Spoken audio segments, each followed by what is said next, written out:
நம்ம ஐயனா துணை சீரியல்ல யாரும் எதிர்பார்க்காத அளவுக்கு நெறைய ட்விஸ்ட் நடந்துகிட்டு இருக்குங்க. அத பத்தி தெரிஞ்சுக்க இந்த வீடியோவ முழுசா பாருங்க. இவ்ளோ நாள் வானதி மட்டும் தான் கோவப்பட்டுக்கிட்டு இருந்தாங்க. ஆனா இன்னைக்கு பாண்டியனே கோவப்பட்டாருங்க. வானதி "நீ என் மூஞ்சிலயே முழிக்காத.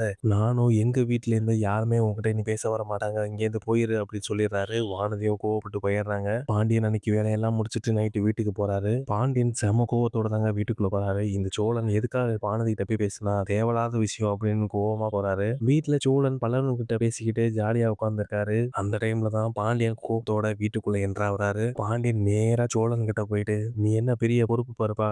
எதுக்காக தேவையில்லாம வானதி கிட்ட போய் பேசுன? நான் தான் உங்ககிட்ட சொன்னேன்ல, யார்கிட்டயும் போய் பேச வேணாம்னு. எதுக்காக தேவையில்லாம அவகிட்ட பேசுனீங்க?" அப்படின்னு சொல்லி சண்டைய புடிச்சு கேட்கிறாரு. சோழனும் ஆல்ரெடி வானதி பேசின கோவத்துல தான் இருக்காரு. ஏதோ சோகமா இல்லையே, ஏதோ ஹெல்ப் பண்ணலாமேன்னு போனா, அவ என்ன ஓவரா பேசுறா? தேவையில்லாம நிலாவையும் என்னையும் அசிங்கப்படுத்திட்டா அப்படின்னு சொல்லி சோழனும் பயங்கரமா கோவமா பேசுறாரு. "நான் தான் உன்கிட்ட முன்னாடியே போக வேணாம்னு தெளிவா சொல்லியிருந்தேனே. நீ இதுக்காக வானதி கிட்ட பேசின அப்படின்னு சொல்லி ஆரம்பிச்ச வாக்குவாதம் 2 பேருக்குள்ளே சண்டைய ஆரம்பிச்சிருச்சுங்க. சேரனோட கல்யாணம் தான் இப்படி போச்சுன்னு பார்த்தா பாண்டியனுக்கும் கடைசியில இந்த மாதிரி ஆகிட்டு இருக்கு. இதனால பாத்தீங்கன்னா ஐயனார் குடும்பத்துல டெய்லி ஒரு கலவரம் நடந்துகிட்டே இருக்குங்க. சேரனும் பல்லவனும் எவ்வளவோ முயற்சி பண்ணி பாக்குறாங்க. ஆனா சோழன் பாண்டியன் சண்டை போடுறத நிப்பாட்டவே முடியல. இவங்க 2 பேரும் சண்டை போடுற சத்தம் கேட்டு நிலா ஓடி வராங்க. நிலாவும் சண்டை போடுறத நிறுத்தறதுக்காக எவ்வளவோ முயற்சி பண்ணி பாக்குறாங்க. ஆனா அவங்களால நிப்பாட்டவே முடியலங்க. அந்த அளவுக்கு 2 பேரும் சண்டை போடுறாங்க. சோழன் சண்டை போடுறப்ப அவள்லாம் ஒரு பொண்ணுன்னு அவள போய் லவ் பண்ணியிருக்கான் பாரு அப்படின்னு சொல்லி பாண்டியன் சொல்றாரு. அது பாண்டியனுக்கு இன்னும் கோவத்தை உண்டு பண்ணிருச்சுங்க. பாண்டியனும் சோழனும் 2 பேரும் சரமாரியா அடிச்சுக்கிறாங்க. இவங்க 2 பேருக்கும் நடக்கிற சண்டையை பார்த்து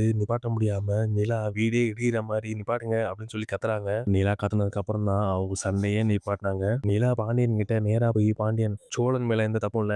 நான் தான் பேசுறதுக்காக அழைச்சிட்டு போனேன். என்னோட தப்பு தான். என்னைய மன்னிச்சிருங்க. இனி உங்க லைஃப்ல நடக்கிற எந்த பிரச்சனைக்கும் நாங்க தலையிட மாட்டோம். உங்க வாழ்க்கை உங்க முடிவு.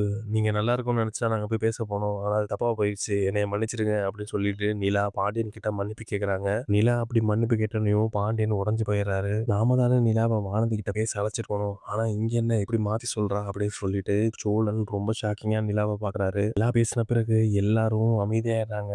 வீடே மயான அமைதி ஆயிடுச்சுங்க. சோழன் பாண்டியனோட முகத்தை பார்த்துட்டு கோவப்பட்டுட்டு வீட்டுக்கு வெளியில போயிடுறாரு. சேரன் பாண்டியனை என்னடா பாண்டியா இப்படி கோவப்பட்டுட்ட?